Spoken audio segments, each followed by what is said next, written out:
નાવ case number 3 માટે આપણે example જોઈએ, જેના આપણે સ્ટેપ્સ જોઈ ગયા છે. Plate connect to gusset plate. Okay, તો તેના માટે આપણે સ્ટેપ્સ જોઈ ગયા છે. હવે એકવાર ફરી એને જોઈ લઈએ. આપણે સ્ટેપ્સ હતા આપણે plate connect to gusset plate, જેમાં ગિવન ડેટા હતા આપણી પાસે. ડાયમેન્શન ઓફ પ્લેટ આપ્યો છે, thickness of gusset plate and sketch આપ્યો છે, ડાવ બોલ્ટ આપ્યો છે and yield strength and tensile strength, grade of ultimate strength. Clear? અને તમને ફાઇન્ડ કરવા માટે કીધું છે કે ડિઝાઇન ટેન્સાઇલ સ્ટ્રેન્થ ફાઇન્ડ કરો. ઓકે, તો તમારી પાસે આવી રીતના એક ફિગર હશે, જેમાં તમારા ઝિગઝાગ વેમાં તમારે શું થશે, અમુક લાઇનમાં પણ આપી શકે ઓર તમને ઝિગઝાગ વેમાં પણ આપી શકે. ઓકે, તો આ અત્યારે ઝિગઝાગ વેમાં છે, તો એ છે તમારે એ પ્રમાણે એ જે આવી રીતના જો સ્કેચ હોય એના માટે જે એક્ઝામ્પલ સોલ્વ કરવાનું છે એના વિશે વાત કરી હતી. તો આ જે છે એ તમારી પ્લેટ જે પ્લેટ છે એની વીથ છે. ક્લિયર? અને તમારું આ જે છે એ 1 બોલ્ટ 2 3. હવે એન્ડ આ શું છે, આવી રીતના 2 બોલ્ટની વચ્ચે એક બોલ છે. ઓકે, ઝિગઝેગ વેટ હોવાનું. ક્લિયર? તો આ જે બોલ છે, બોલ્ટ વચ્ચેનું જે આપણું ડિસ્ટન્સ છે પર્પેન્ડિક્યુલર ટુ ફોર્સ, તો શું થશે, એ ગેજ ડિસ્ટન્સ. અને તમારું આ જે પેરેલલ ટુ ફોર્સ છે એ એના જે એન્ડ તમારો બોલ્ટ હોલ છે એના સેન્ટર ટુ જે તમારો એન્ડ મેમ્બર છે એનું એટલું ડિસ્ટન્સ શું થશે, તમારું એ જ ડિસ્ટન્સ ખરા એન્ડ ડિસ્ટન્સ. ક્લિયર? બેઉ સાઈડ પર તમે જો બોલ્ટ હોલ છે એના સેન્ટર ટુ તમારું એન્ડ ઓફ મેમ્બર, તો શું થશે, એન્ડ ડિસ્ટન્સ. અને તમારું આ બોલ્ટ વચ્ચેનું જે સેન્ટર ટુ સેન્ટર ડિસ્ટન્સ શું છે, આ પીચ ડિસ્ટન્સ. ક્લિયર? હવે તમારે ડી ઇઝ ઇક્વલ ટુ તમારું જે બોલ્ટ આપ્યું હશે એ, ધેન તમારો હોલ ડાયામીટર ફાઇન્ડ કાઉન્ટની અલ્ટિમેટ સ્ટ્રેન્થ આપી હશે F5, તમારું ઇલ સ્ટ્રેન્થ આપી હશે તે. ધેન હવે એમાં તમારે સ્ટેપ 1 શું જોવાનું છે, find strength due to yielding of gross section TDG. આપણે એઝ કેલ્ક્યુલેટ કરતા આગળ એ જ રીતના આપણે ક્લોઝ નંબર 6/2 પ્રમાણે. Clear?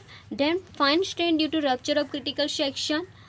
Rupture of critical section કરતાં અત્યારે નેટ સેક્શન કરવાનું છે તમારે, અને એમાં તમારે 6.3.1 ક્લોઝનો યુઝ કરવાનો છે, જેમાં તમે આ જોયું હતું 0.9 AN into FU divide by gamma M1. એમાં તમારે નવું છે તમારે AN નેટ એરિયા માટે તમારે કેલ્ક્યુલેશન કરવું પડશે અહીંયા. હવે નેટ એરિયા જે છે એ તમારા આ બોલ્ટ છે એને પાર્ટ વાઇઝ તમારે ડિવાઈડ કરવાનું છે. એમાં પાર્ટ વાઇઝ ડિવાઈડ કરીને તમારે એનો એરિયા ફાઇન્ડ કરવાનો છે. અને એ AN જે છે તમારે શું લેવાનું છે, જે આ જે પાર્ટમાંથી તમારો જે મિનિમમ એરિયા આવશે એ તમારો લેવાનો છે. ક્લિયર?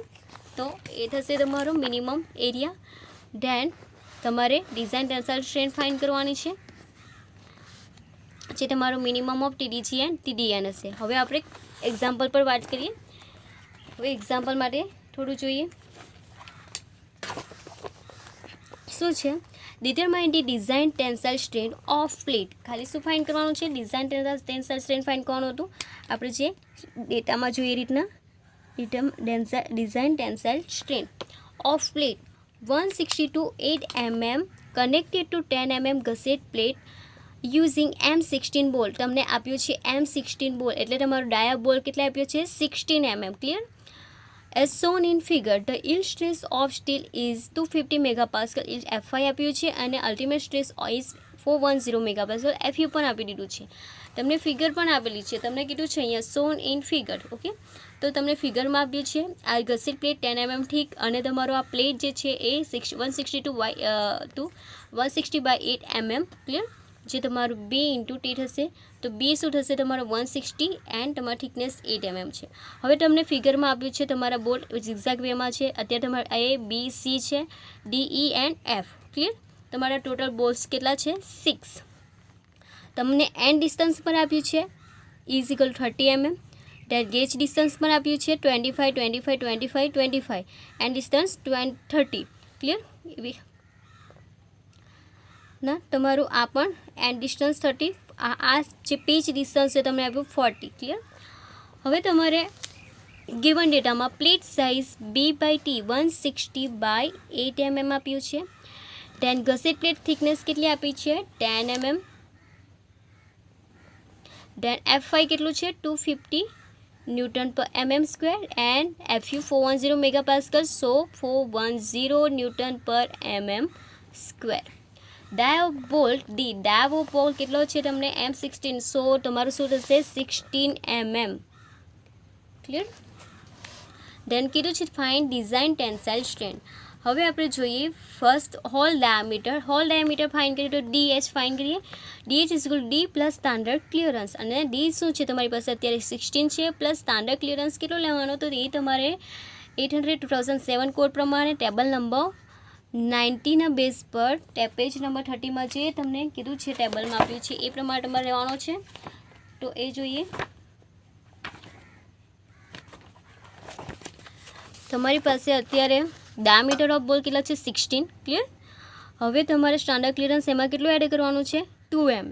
તો હું એડ કરું 16 + 2, સો હોલ ડાયામીટર કેટલો થશે 18 mm. ઓકે.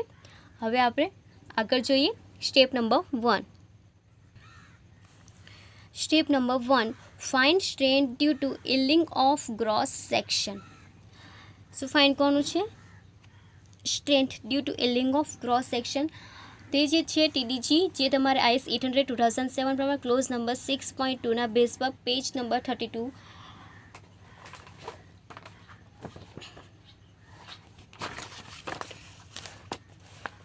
આપણે આજે જોઈ ગયા છે તે જ છે 6.2 પર TDG = AG FI / gamma MO. તો અહીંયા જોઈએ AG શું છે B × T, તો B × T તો 160 × 8 કરું તો શું આવશે તમારું B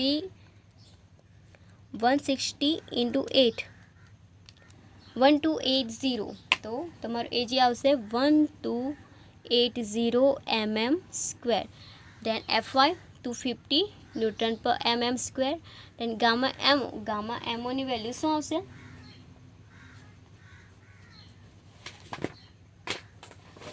partial safety factor table number 5 page number 31.10. Okay. Now find કરો TDG = AG FI / ગામામાં AG જે છે એ 1280 × FI 250 / ગામામાં 1.10. તો એ થશે તમારું TDG = 1280 × 250 / 1.10. સો આન્સર આવશે 290.9 × 10⁻³ 290.90 × 10⁻³ ન્યૂટન. સો એને મેં કન્વર્ટ કરું તો કિલો ન્યૂટન. TDG = 290 અને 90 કિલો ન્યૂટન. ક્લિયર. તો આ વેલ્યુ આવી TDG માટે. હવે આપણે આગળ ફાઇન્ડ કરીએ step number 2, define strain due to rupture of net section.